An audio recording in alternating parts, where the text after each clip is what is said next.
All right, guys, welcome back to another video. This is like my fifth take doing this, so bear with me. I've been fumbling here and there. There's a lot to go over and a lot to kind of cover. So let's just kind of just dive into it, huh? Okay, so basically what I'm doing here is I'm going to try to give you guys a quick breakdown of some FAQ that I'm getting on Gypsum.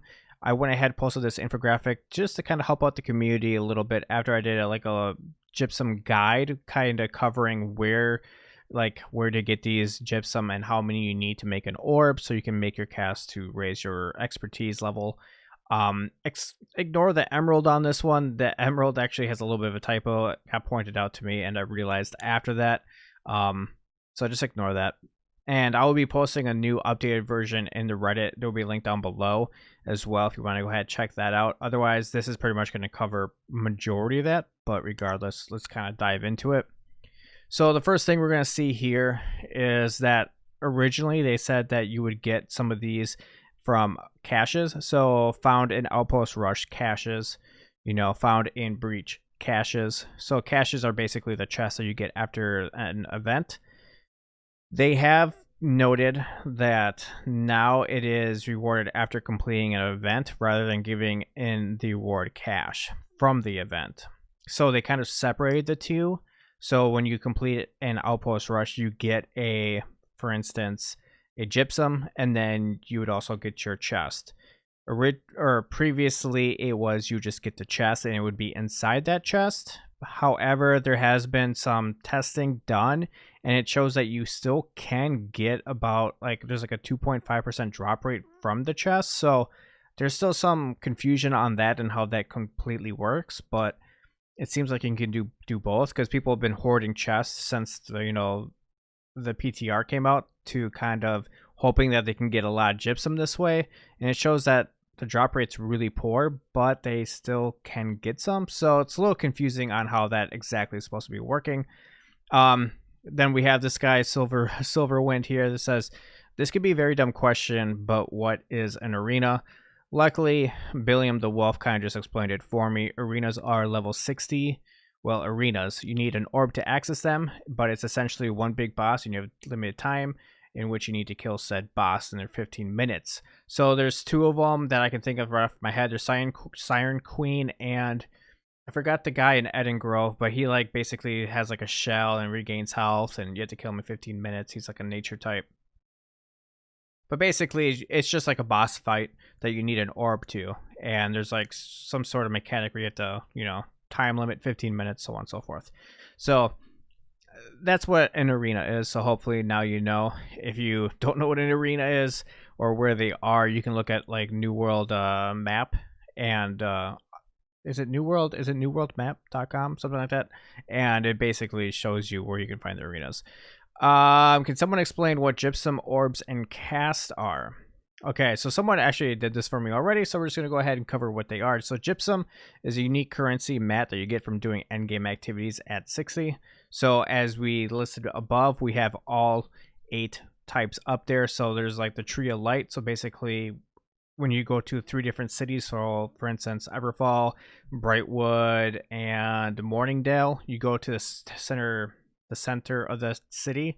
There'll be a tree there. You push E, you get a chest, and you get a gypsum from it. So you do that 3 times. You can do that 3 times a day, and then after you do it those 3 times, you don't get any more gypsum, but that will give you enough to make a cast. Sorry, an orb, which makes a cast. So gypsum orbs can be crafted using gypsum. So basically, each color is designated to its own orb. So let's say you have ruby, and ruby I think is 2, so you have 2 ruby. You have to use those 2 to make 1 orb, and then after you make 1 orb, you can use that orb to make a cast, which casts are item slot specific and be crafted using orbs once a day, and which will raise your expertise or watermark level. You do have a choice on which one or which watermark level or expertise you want to choose. So for instance, you want to do musket, you can easily just go ahead and select musket and craft it. It doesn't matter. You don't have to. So for instance, the gypsum and the orb are tied together, but the orb and then the cast are not. So you can use any orb on any cast, but you cannot use any gypsum on any orb. And there is an 18-hour cooldown on all orbs and casts. So after you make it, you have to wait another 18 hours before you can make another one of that same type. So for instance, if you make a ruby, you can't make another ruby for 18 hours. You make a musket, you can't make another musket for 18 hours. Hopefully that makes sense. So moving on. I think, okay, here we go. So I thought this was just a good point here, is each craftable orb has a corresponding gypsum type. So while you can earn as many red gypsum as you can, I don't know if this is accurate or not either. I've been trying to test this, but it's kind of hard to say. So basically what we're getting at this point is we know that you can for sure get, let's say, 1 or 2 gypsum, like red gypsum, which is how much you need to make an orb. But then after that, we don't think there's dropping anymore. So there's like almost a double or triple time keep on some of these, right? So you got a time keep on when the orb drops. You have a time keep on how many, or like the making the orb. And then on top of that, you have a time keep on making the cast. So it's a lot. So regardless, so you can make 8 gypsum types in a day. However, if it is true that you cannot gather more than, the required amount to make an gypsum. So if 2 red gypsum to make 1 orb. So if that's the case, so this is parts where it's a little hard to like explain. So you can gather or you can gain 2 red gypsum to make the 1 orb. But then after you gain those 2, you can't gain any more of that type. So you make that orb, and then after you make that orb, you have to wait another additional 18 hours. And then after you make the cast, you have to wait an additional 18 hours after making that cast. So it's almost like a triple time keep. So I don't know if this is accurate or not. I hope that you can kind of farm some of these up, and that's what was my impression, is that you could farm some of these up. But with it coming out and some maybe secret changes happening, so on and so forth, I don't quite know. I'm going to have to test this out, and hopefully once I do know, I'll be able to let you guys know. Otherwise, if you guys do know, leave a comment down below. Honestly, help the community out. Let everybody know. Moving on here. What are the cooldowns? Daily, weekly, are all the same. They are 18 hours, the cooldowns for everything. So you don't need to worry about that. Where is the next one? It says gypsum earn cooldown, so not the cast. It's everything. This was wrong. That's why I kind of want to basically stop here and do this. It's the orb, it's the cast, and from my understanding, it's the gypsum by itself. How do I go from an orb to a cast watermark increase? I think we pretty much already covered this. Basically, you grab your 2 gypsum, right, for your ruby. You make an orb at Kiln Station, which are located in like Ebonscale, Reekwater, Eden Grove, Shadow Mountain, and Great Cleave. So you go to one of the Kiln Stations, you make an orb, and then once you make your orb, you can select a cast. Once you select a cast, you will get like a little box that goes in your inventory. You open that box, it will give you a piece of loot, and it will raise up your expertise level.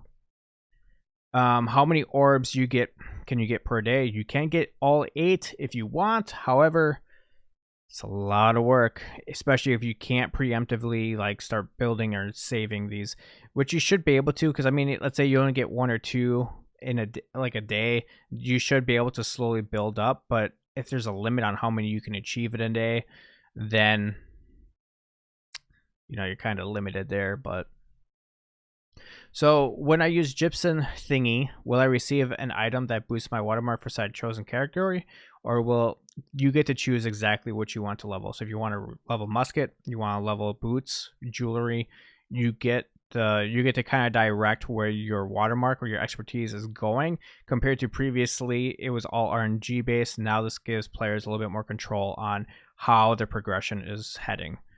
If I got my expertise maxed already, what does the Gypsum system offer me? Haven't played in a while, so not a problem. So basically what it offers you is it's going to give you loot. That's all it's going to give you. It's going to give you an item of that drop score. However, we don't know if it's going to be a 600 like legendary, or like an orange tier 5, whatever. We don't know if that's going to be the case, or if it's just going to be a purple. So that's the only thing we don't know, is how good of gear this is going to give you. But it will give you gear.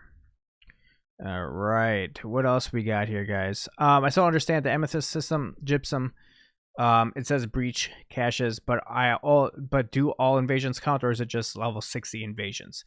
It is only level 60 invasions from my understanding. Pretty much everything in here is going to be 55 and plus. So I'm going to say it's going to be either 55 or 60 plus, around there. So I would start at 55. You don't get any, then it's going to be obviously 60. So that covers that, and that is actually all of them. So hopefully you guys found this useful. I know I kind of ran through these pretty quick, but there was quite a few questions that I felt like we should probably cover and answer. If you guys have any other questions, please make sure to leave a comment down below. Check out some of the other stuff. Oh, a couple other things. Gypsum orbs, or not gypsum orbs, sorry, attunement potions. So there is one that needs an attunement potions. I can't think of it top of my head now. I'm gonna say it is, where are you? Here it is, topaz. So you need 10 for an orb. So you need an attunement potion to activate this ability. So after you take this, then you go attack hostile creatures 55 level plus, and then they'll start dropping these orbs. So to make this, you need to basically make it an Arcana respiratory or a campsite. It lasts for 1 hour, and you need elemental creatures, or like the elemental creatures, basically, to make it, which is a harvesting. I think it's only like level 25. You need to actually gather these, but you will need some luck to get the actual the elemental creatures. So keep that in mind. I don't know. I think we covered the Tree of Light, that after you harvest your first 3 for the day, you can't harvest anymore. It won't drop anymore. So that pretty much stops there. So once you do your first 3 at like Brightwood or wherever, your 3 settlements, then that's pretty much it. There has been some conversation or discussion going on about expedition bosses. As far as the patch notes say, it's going to be just Jen and Lazarus that are going to be dropping these gypsum. However, I'm going to test out Armine and some others, because there's been some discussion on, I think it's all expeditions, or it's just Genesis and Lazarus or whatever. So we're going to test them this weekend, and I should have a better answer for you guys then. Is there anything else that I feel like I could be missing? No, I think that's pretty much it. So like I said, guys, thanks a lot. Thanks for all the love and support lately, guys. And if you guys haven't already and you guys enjoy this content, make sure to hit that like, subscribe. And if you guys want to give back to the community, just leave a comment down below and help somebody out. Until next time, guys, thanks again. Bye.